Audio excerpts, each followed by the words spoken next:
think we messed up, guys. Man, it's so easy to screw this stuff up. And then the big clevis mounts will get tied into the end of the 2.5-inch heavy wall box tube.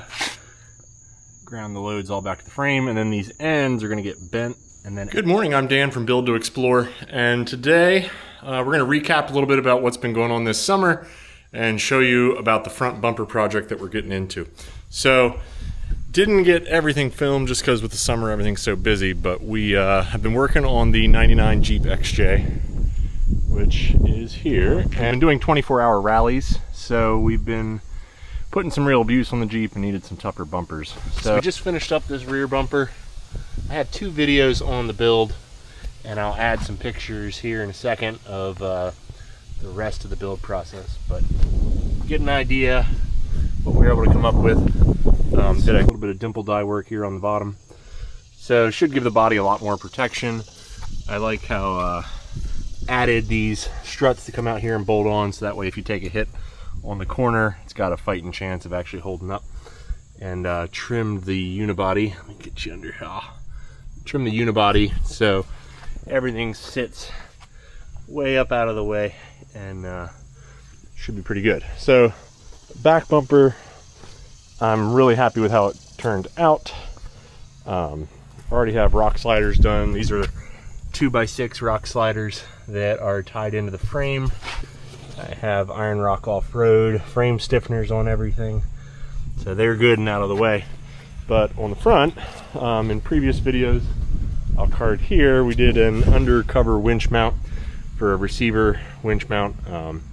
So I do like this, but doesn't offer much protection as far as actually rubbing into trees and stuff. So I like to do some tube work on the front here. So this is just the original OEM cover, and then under here we have a custom made receiver mount that ties into the frame stiffeners and gives me recovery points and all that kind of stuff. Now you may be thinking, why not just build a winch bumper and leave the winch on the front all the time? And in the 24-hour rallies in Appalachia, in the beginning of the events, there's a lot of people around. And if you get in a tough spot, there's a good chance there'll be another rig to help you out. But once you get in 12 hours, 16 hours, things can get really spread out. So by using the winch cradle here, which is receiver mount, I can use the winch on the front. If I need to, I can use the winch on the back.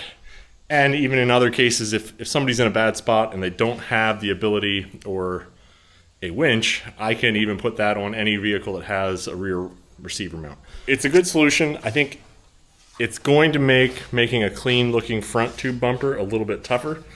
So I'm trying to follow the same form as what I did in the back. So we're going to start out by cutting a piece of tubing. Take a piece of this 20-foot long, 1.5 DOM, cut it down to 90 inches, which should be more than enough for my top rail. And we're going to use this constant radius bender to put a profile on it that matches the curve of the stock bumper. So you can see that curve. That's what we're going to be trying to match up. Now, one thing I like to do is mark the top side of all the tubes. That way I have a straight line, a reference point for the whole thing. So the way I've been taught to put a flat mark, I take a simple flat file and I put 2 equal sized pieces of tube next to each other.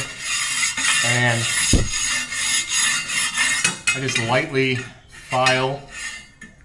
So you have to be careful not to let them roll. You can clamp them together. Now, if you're doing some sort of certified cage work where maybe you can't do that, I don't know your rules, but for off-road bumpers, I think it works pretty well. All right, so now I have a reference of where a straight point is the whole way along it.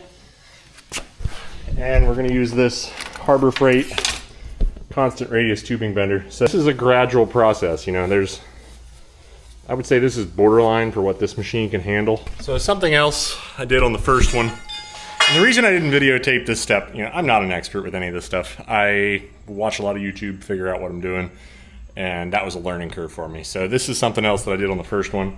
I take a clamp, and then this is a Klein digital angle finder, and I put that on there, and that just gives me another visual indicator that I have this thing vertical. You can see I have that scratch mark facing up as well. Okay, so what I'm going to do is I'm going to be applying some tension to the roller.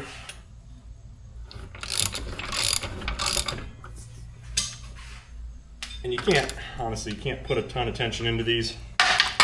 And then we are going to use the wheel and start rolling it through, being careful that it doesn't want to twist too much. You can see I'm already 5 degrees off just from that little bit of rolling.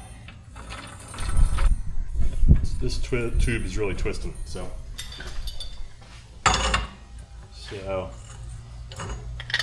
grabbing my pipe wrench here, and I'm gonna try to pull this back towards 90.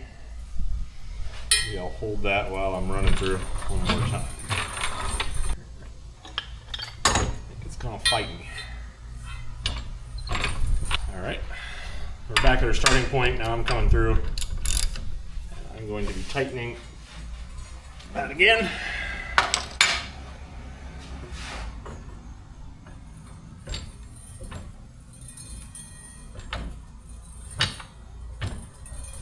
Now from doing the back bumper, I know I needed to go back and forth a bunch. So if you're new to this, you can check it after every pass. It's holding pretty close to 90 now. I think it gets a little easier to keep straight as once you have the bend established. Really starting to see the curve. Okay, so I have the bar sitting on top of my receiver mount, and you can see even though there's a good bit of curve to that bumper, it complements the header panel or front of the Jeep here. I've lowered this tube down. I have some, well, I don't know what this is, 1 by 1/2 stock clamped at the top of my receiver mount. So that puts the top of this tube flush with the top of where the stock sheet metal was.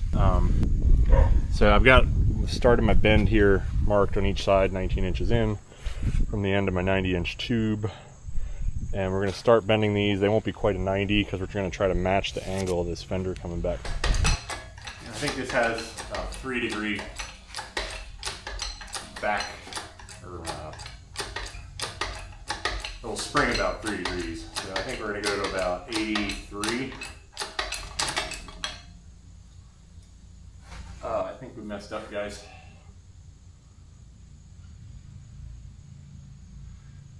We messed up. I'm on the wrong side of the bend. I don't think it's going to flex back that much. Let's see. Man, it's so easy to screw this stuff up.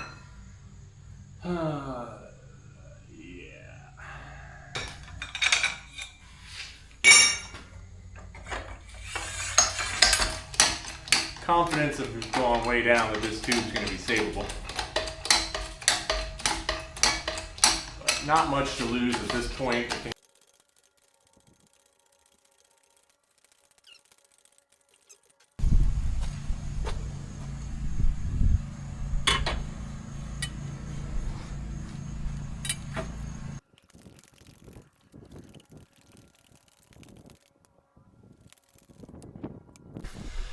All right, everything kind of fell apart for a moment there. Had some issues with the bender, with one of the bolts broke off. But we ended up, after a bunch of trouble, fixing that. So the bend ended up at 80 degrees. And even though I started the bend in the wrong direction, I think we're gonna get away with it.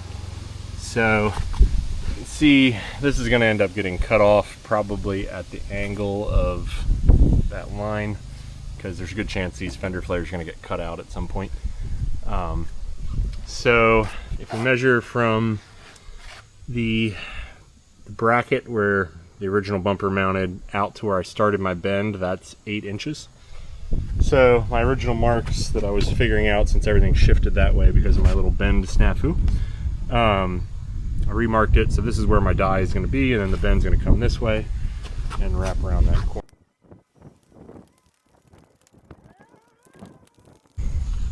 Alright, so here's top bar all bent up. Barely tucks under the sheet metal on that side. Same thing on this side. I think what I want to do next is figure out how this is going to be attached. Took a little bit of time, went and got some more metal. We're going to be doing away with these tow hooks. I don't like how they hang down and won't look right with the new bumper. So we're going to be using inch thick plate, and made a template here.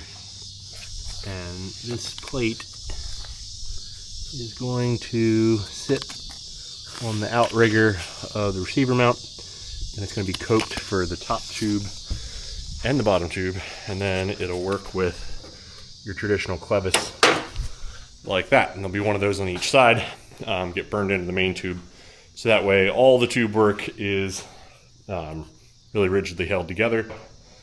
This is a piece of metal that I had at work in the offcut bin. So it's 4 inches wide and inch thick. So what I'm going to do is I'm going to try to make 2 of these at one time. So we're going to make one that way, and then for the center hole I'll drill 1 hole and make one this way. So we'll do all the hole work, and then we'll chop it up with the metal cutting chop saw.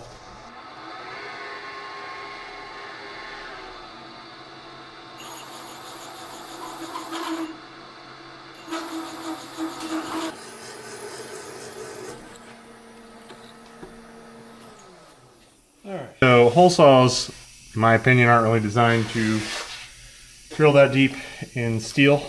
They make some, I think they're called annular cutters. They have like a helix on the side to bring chips out. So you saw there about every 3 seconds I was having to bring the hole saw out and blow it out. But we've got holes. So.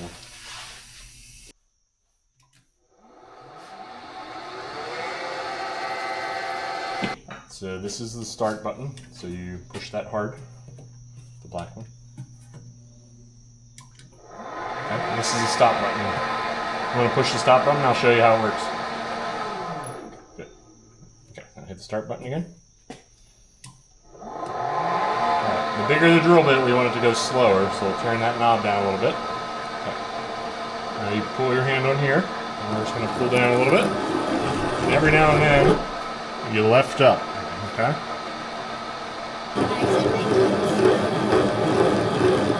Well, keep doing it. Okay. Well, that breaks the chip. The chip is that curly cue thing.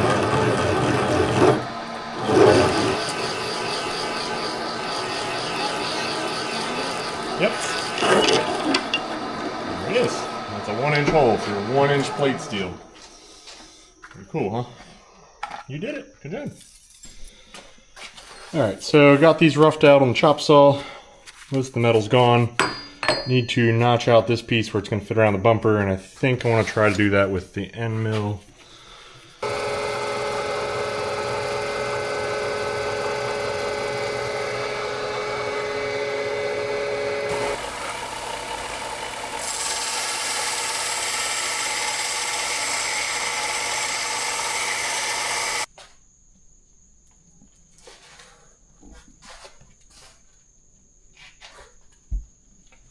Alright, just about everything has fought me this weekend. I think we broke threads on both benders, broke the drawbar on the Bridgeport. The pulley came off the belt sander, broke an end mill. What else? Broke a hole saw, but been persevering here. At least I feel lucky I have all the tools to fix the tools that I break. So we got the clevis mounts pretty well sorted out. Everything's just clamped up in place. You can start to get an idea here what we're dealing with. So, top bar will get sheet metal across here. There will be sheet metal that runs between these 2 tubes with dimple dies. We still have access to our receiver mount. Just for good luck, I'll probably be welding this tube into here, because why not? And then the big clevis mounts will get tied into the end of the 2.5 inch heavy wall box tube. Ground the loads all back to the frame, and then these ends are going to get bent and then angle back up into this point. Not totally sure. So it's not quite as much angle as what I had on the back bumper. So so it'll be a slightly flatter face, but I really like the direction that we're headed. I think it's going to work good. Should be nice and clean, and of course we'll figure out where to chop these off. I hope you were out in the shop and got something done this weekend as well, and thanks for watching.